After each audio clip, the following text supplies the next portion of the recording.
பூந்தமல்லி புறவழிச்சாலை முதல் போரூர் சந்திப்பு வரையிலான தடத்தை ஏற்கனவே உள்ள வடபழனி மெட்ரோ நிலையத்துடன் இணைக்கப்படும் வகையில் 14.64 கிலோமீட்டர் நீளத்தில் 11 மெட்ரோ ரயில் நிலையங்களை கொண்ட ஃபேஸ் 2 இன் முதல் பகுதி விரைவில் பொதுமக்களின் பயன்பாட்டிற்காக திறந்து வைக்கப்பட உள்ளது. மாநில அரசின் பரிந்துரை செய்யப்பட்ட பின்வரும் மெட்ரோ ரயில் திட்டங்கள் இந்திய அரசின் தீவிர பரிசீலனையின் கீழ் உள்ளன.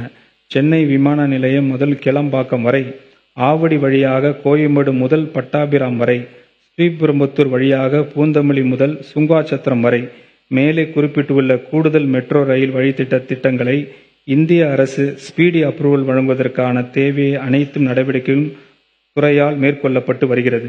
மேலும் கிருஷ்ணகிரி மாவட்டம் ஓசூரிலிருந்து கர்நாடகா மாநிலம் பொம்மச்சந்திரா வரையிலான மெட்ரோ ரயில் திட்டத்தை செயல்படுத்துவதற்காக ஒன்றிய அரசு மற்றும் கர்நாடக அரசு ஆகிய 2 அரசுகளுடன் இணைந்து தமிழ்நாடு அரசு முன்னெடுத்து வருகிறது.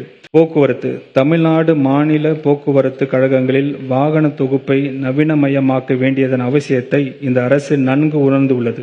இந்த நோக்கத்தில் கிராஸ் காஸ்ட் கான்ட்ராக்ட் கீழ் மின்சார பேருந்துகள் இந்த அரசு இயக்க உள்ளது.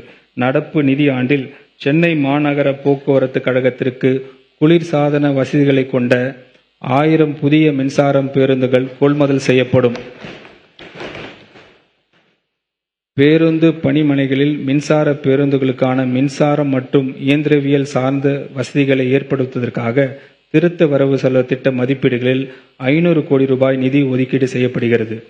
போக்குவரத்து கழகங்கள் மானியமாக 7675 கோடி ரூபாய், வயாபிலிட்டி கேப் ஃபண்டிங் 2650 கோடி ரூபாயும், பங்கு மூலதன உதவியாக 1005 கோடி ரூபாயும் திருத்த வரவு செலவு திட்ட மதிப்பீடுகளில் ஒதுக்கீடு செய்யப்படுகிறது.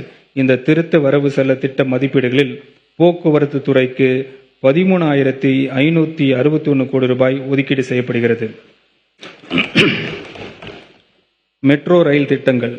சென்னை மெட்ரோ ரயில் திட்டத்தின் 118.9 கிலோமீட்டர் நீளத்தில் 3 வழித்தடங்கள் கொண்ட ஃபேஸ் 2 இன் பணிகள் 63,246 கோடி ரூபாய் மதிப்பீட்டில் முழு வீச்சில் நடைபெற்று வருகின்றன.